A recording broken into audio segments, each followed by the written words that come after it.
بسم الله الرحمن الرحيم الحمد لله والصلاة والسلام على رسول الله محمد وعلى آله وصحبه ومن اهتدى بهداه اللهم لك الحمد حتى ترضى ولك الحمد إذا رضيت ولك الحمد بعد الرضا مسلمانانی بەڕێز سەلام و ڕەحمەت و میهرەبانی خوای پەروەردگارتان لێبێ. سوپاس بۆ خوا لە ئەڵقەیەکی تری زنجیرە باسەکانمان لە ژێر ناونیشانی میهرەبانتر لە میهرەبانی بە خزمەت ئێوەی بەڕێز و خۆشەویست گەیشتینەوە.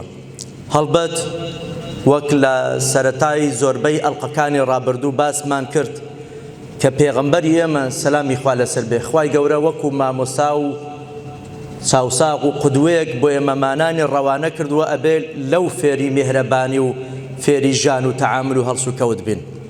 جا بابەتی ئەو جارەمان بریتێ لە پێغەمبەر و صلی الله عليه وسلم ترسی پێغەمبەری خوا لە زوڵم و ستەم. پێغەمبەری ئازیز سەلامی خوا لەسەر بێ کاتێک کە خوا لە وەسفیا ئەفەرمێ وما ئەرسەلناکە ئیلا ڕەحمەتە للعالەمین، ناکرێت لەلایەک خدا بە ڕەحمەت للعالەمین وەسفی بکە لەلایەکی تر مرۆڤێک پیاوێک سەرکردەیەکی زاڵم و ستەمکار بێ. پێغەمبەری خوا زۆر لە ستەم ئەترسا و خۆی بە دوور ئەگرت، تەنانەت هاوڵانی خۆی شوێنکەوتوانی خۆی ئاگدار ئەکردەوە بە هیچ نەوعێک تخونی زوڵم و ستەم نەکەون، چونکە ئیفەرموو اتقوا دعوة المظلوم فإنه ليس دونها حجاب أو ليس بينه وبين الله حجاب. هەردوو ڕیوایەتەکە هاتووە. ئەی فەرموو خۆتان لە دوعا و نزای ستەم لێکراو و پارێزن، دوورکەونەوە، چونکە لە نێوان دوعا و نزای ستەم لێکرا و خدا هیچ پەردەیەک نییە. خوای پەروەردگار دوعا و نزاکانی بە شێوەیە لە شێوەکان قبوڵ ئەکات. سەردەم و ڕۆژگاری ستەم و ستەمکاری ئەگەر بمانەوێت ناوێک بۆ ڕۆژگاری ئێستامان دابنین دەستنیشان بکەین، ئەتوانین بڵێن بەڕاستی بەداخەوە زەمەنی مەظالیمە، سەردەمی زوڵم و ستەمە. زوڵم و ستەمەکان بە ئەنواع و شکل و شێوە بڵاو بۆتەوە لە نێو کۆمەلگای مسلمان و تەواوی کۆمەلگا جیهانیەکانە. ئینجا خەڵک بۆ تەماعی دنیا، بۆ پاراستنی مەنسەب، بەدەستهێنانی پلە و پایە، جاه، هەموو شتێک ئەکا، زوڵم لە یەکتر ئەکەن، ناحەقی دەرحەق یەکتر ئەکەن، ماڵی یەکتر بە ناحەق ئەخۆن، دەست بەسەر ماڵ و ممتەلەکات و ماف و داخوازی ئەوی تر ئەگرێ تەنها بۆ خۆی هەبێ یان بە خۆی جاه و پلە و پایەک بەدەست بێنێ. بێگومان بەڕێزانم زوڵم و ستەم ڕۆژگارێک دادێ هەڵبەت کۆتایی پێدێ، کۆتاییەکەشی هێجگار ڕەشە، هەم بۆ ئەو کەسێک کە ئەنجامیەدا و هەم بۆ ئەو کۆمەلگایەش کەوا ڕێگەی داوە زوڵم و ستەوی لە نێو ئەنجام بدرێ و بەرگری لە مەزلوم و ستەم دیداکان ناکە. پێغەمبەری خوا صلى الله عليه وسلم لشويني ترى مجاري مانك فرميه اتقوا دعوة المظلوم فإنها تحمل على الغمام. يقول الله سبحانه وتعالى وعزتي وجلالي لأنصرنك ولو بعد حين. إيوه خوتان لدعاء نزاي استملك راو بباريزن، دعاء نزاكاني خلقي استمديدا هلا جيري لسري هوركان. خوای گەورە فەرمێ سوێن بە عەزەمەت و شکۆمەندی خۆم هەر سەرت ئەخەم پشتیوانی دەکەم مەگەر پاشی ماوەیەکی تریش بێتە. لە شوێنێکی ترا پێغەمبەری خوا فەرمێ سەلامی خوا لەسەر بێ دوعا و نزا و ئاه و ناڵەی ستەم دیدەکان بەرز ئەبێتەوە بۆ ئاسمان وەکو پریسکەیەکی ئاگر چۆن بەرز ئەبێتەوە. جا بەڕێزانم ئەگەر بگەڕێنەوە بۆ مێژوو دنیایەک نمونەمان لەبەردەستە کە ستەمکاران چیان بەسەر هاتووە دەرحەق ئەوەی کە زوڵمیان لە ستەم لێکراوە کردووە. ئەگەر هەر لە سەردەم و ڕۆژگاری پێغەمبەری خوا وەربگرین سەلامی خوا لەسەر بێ کۆمەڵێ نمونەی زۆرمان لەبەردەستە. پیاوێک هەبوو هەمووتان نەیناسن ئەبوو جەهل کە سەرسەختترین دوژمنی ئیسلام و دوژمنی پێغەمبەری خوا بوو صلی الله عليه وسلم. هەمیشە سەرگەرمی موامەرات و پیلان داڕێژی بوو بۆ پێغەمبەری خوا و ئاینی خوای پەروەردگار. چەندین موامەرە و پیلانی داڕشت بۆ کوشتن و شەهیدکردنی پێغەمبەری خوا صلی الله عليه وسلم. بەڵام بزانن عاقبەتەکەی ئەبوو جەهل چی بەسەر هات و چارەنووسی پێغەمبەری خوا چۆن بوو سەلامی خوا لەسەر. عەبدوڕەحمانی کوڕی عەوف بۆمان ئەڵێ لە ڕۆژی غەزوەی بەدر من لە نێو ڕیزی سوپای ئیسلام و موسڵمانان بووم کاتێک گوێم لێ بوو دوو مێرد منداڵ لە لای ڕاستم و چەپم ڕاوەستاون. سەرەتا وەک بڵێ گوتم وەڵڵاهی شوێنەکەی خۆم زۆر ئامین نییە، من لە نێو دوو منداڵم، ئەو منداڵان چ دەزان لە بابەتی سەربازیە؟ ڕەنگە هەر خۆیان بترسێن مەترسی بۆ سەرجانی منش دروست بکەن لە حاڵەتی ڕاوەسانی ڕێز و سەفی جەنگە.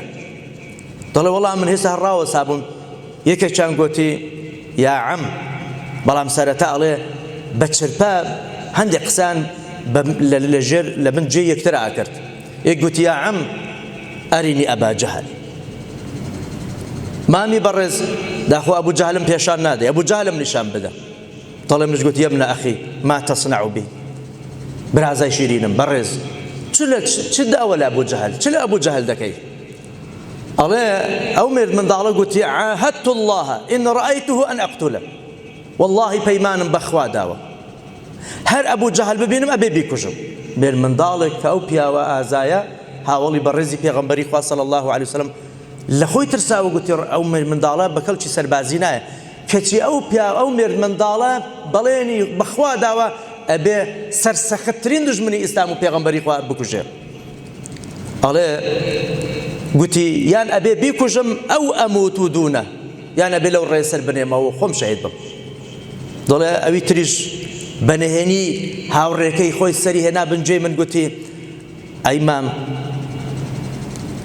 تۆ ئەگەر پێم بڵێ ئەبوو جەهلم نیشان بدەیت، ئەڵێ ئەویش بە هەمان شێوە وەکو هاوڕێ و هاودەمەکەی خۆی گوتی بەس پێم بڵێ. دەڵێ ئەو کات قەنەعەتم بۆ دروست بوو من لە نێو دوو مێرد منداڵ نەوەساوم، بەڵکو لە نێو دوو جوامێر دوو سەربازی ئازاو بوێر و چاونەترس دوو مەرد و دوو پیاو ڕاوەساوم. مێرد منداڵ بەڵام هەردوو پلانیان هەیە سەرکردەی هێزی سوپای بێ باوەڕام بکوژن. ئەڵێ وەڵام منیش گوتم ئەها ئەبینن ئەو ئەبوو جەهل، ئەبوو جەهلم نیشان. دەڵێ سوێن بەخوا هەر زۆری پێ نەچی، تەنها من نیشانم دان وەک چۆن دوو باز هێڕش بکەنە سەر ئەو پیاوە، هەردووچیان هێڕشیان کردە سەریە ئەبوو جەهل یەکسەر لێیاندا و خستیانە خوارەوە. ئەو دوو مێرد منداڵە لە بوخاری موسلیمە بە هەمان شێوە هاتووە لە فەرمودەیەکی ئەنەس کە بۆمان نەگێڕێتەوە. دواتر پێغەمبەری خوا صلی الله عليه وسلم فەرمووی تامەزرۆ بوو هەواڵی ئەبوو جەهل بزانێ، فەرمی من ينظر ما صنع ئەبوو جەهل، چێ بۆم تەماشا ئەکا ئەبوو جەهل چی بەسەرات چ دەکا؟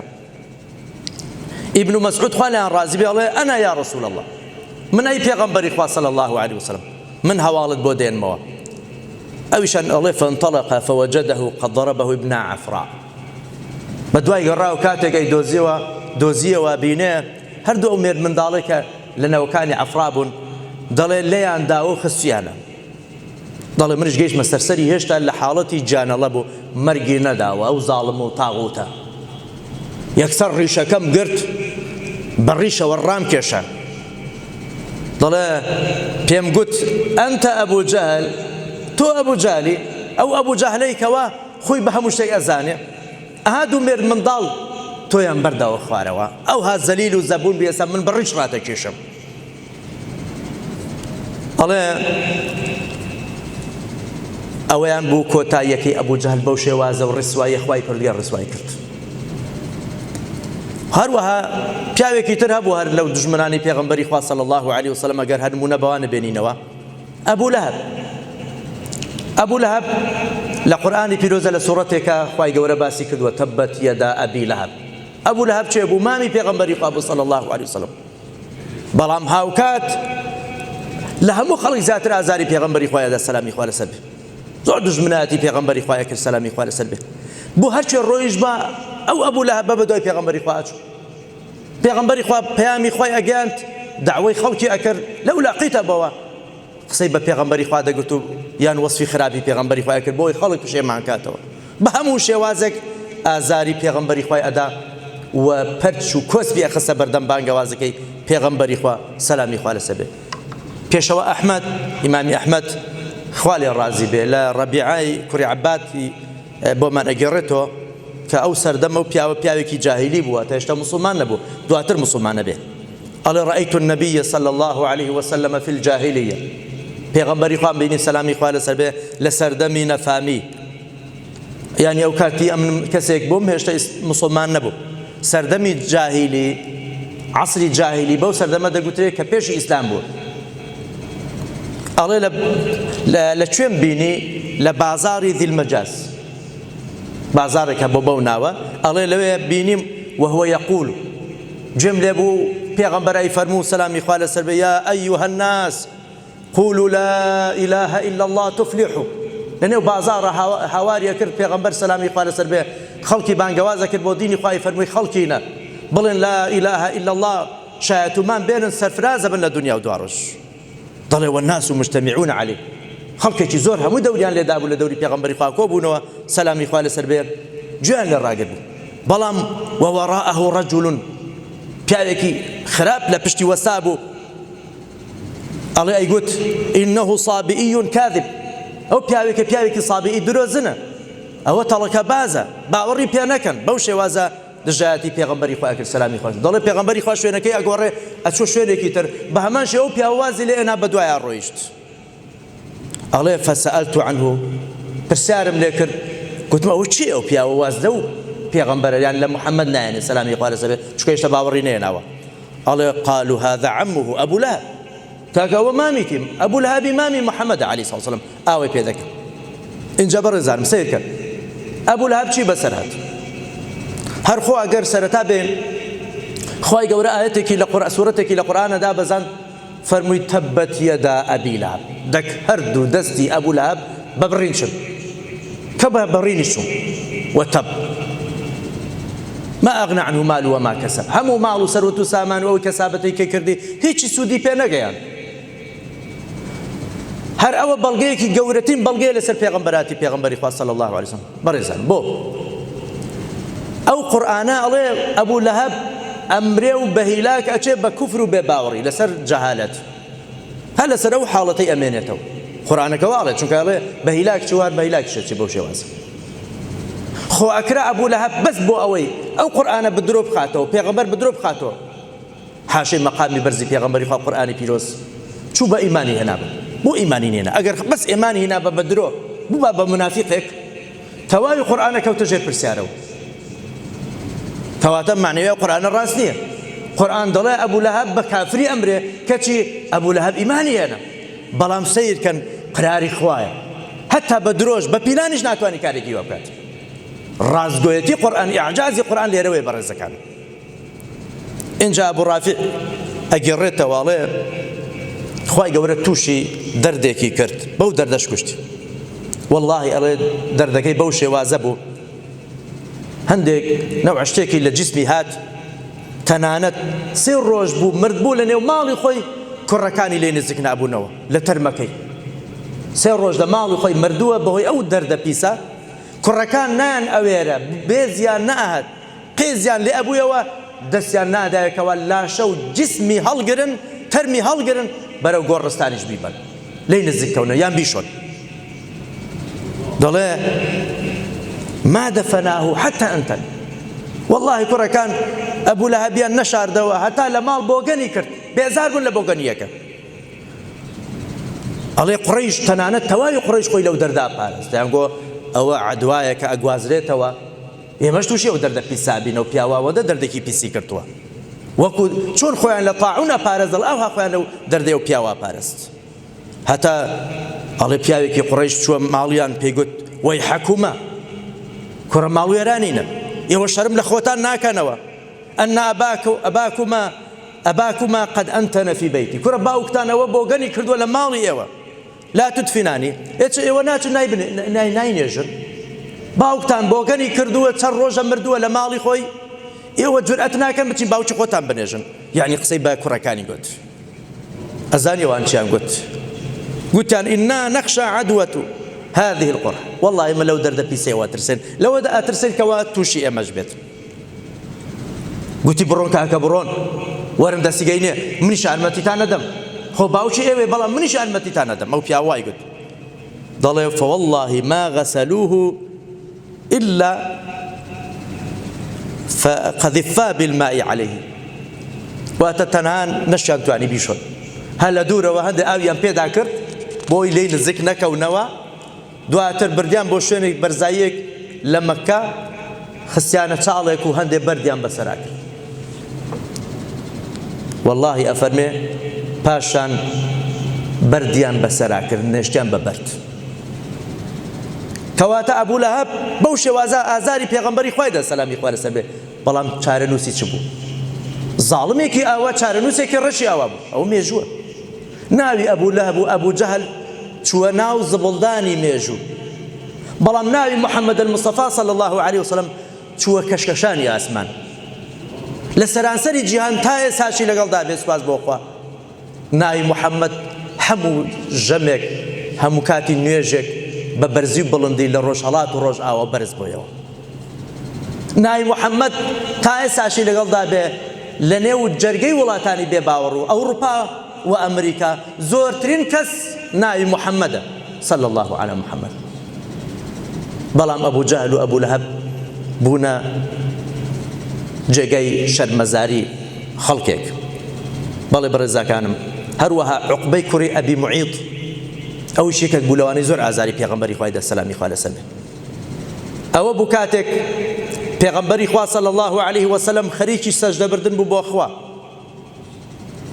ئەو پیاوە هات قاچی خۆی خستە سەر ملی پێغەمبەری خوا صلی الله عليه وسلم لە کاتی نوێژ و سەجدەبردن بۆ خوا زۆر ئازاری پێگەیاند بەڵام ئەی عوقبە چی بەسەر هات بەڕێزەکانم والله بە هەمان شێوە ئەو پیاوەش ئەڵێ تەدرونە ما صنع هذا بی پێغەمبەر ڕۆژێک گوتی ئەزانن ئەو پیاوە چی بە من کردووە وأنا ساجد خلف المقام من لبشتي مقام إبراهيم خريشي سجبردن بوم فوضع رجله على عنقي كي خوي لسر السوي من دانا زور بالشي بيوانا فما رفعها حتى ظننت والله أليب بيكي خوي برز نكردو حتى قمان برد شاوكان لسرم بين در أو دا أزاري بيقاد الله جاري كي ترشو باش ماوي مرو مالاتي كجراو ئەوانەی هێنە سکی مەڕوشانی بەسەردا کردم شتە پێ قێزە و نەکانە ئەڵێ لە کاتی سجدەبوون بەڵام دواتر فاتیمێکی چم هات منی شوشت عوقبەش بە هەمان شێوە چوو مەزبەلەی تاریخ ئەویش لە کاتێک لە شەڕێکە شمشێرێکی بەو شوێناکەوێ کە پێی خست بەسەر ملی پێغەمبەری خوا چۆن ملی خستە سەرگەردەنی پێغەمبەری خوا و ملی پێغەمبەری خوا شمشێرە بەوێ کەت و بەوێش مرد سەری لە لاشەی جا بۆیە بەڕێزەکان ئەویشان چۆن ناو مەزبەلەی مێژوو کەواتە زاڵم حەقی خۆی وەرەگرێتەوە لەو دنیایە بێ یان لەو دنیا ئەو ڕۆبێ یان سبەی بێت ئەوانە چەند نمونەی هێجگار زۆریش هەن خوای پەروەردگار هەموو لایەکمان لە ئەنجامدانی زوڵم لە زوڵمی زاڵمان بپارێزێ خوای پەروەردگار عەدالەت و دادگەری و برایەتی ئاشتی و تەباییمان بۆ بگەڕێنێتەوە خوای پەروەردگار عیبادەت و خواپەرستی لە هەموو لایەکمان قبوڵ بکە وڵاتی ئێمە و وڵاتی موسڵمانان لە هەموو ناخۆشی و نەخۆشی بپارێزێ والسلام عليكم ورحمة الله وبركاته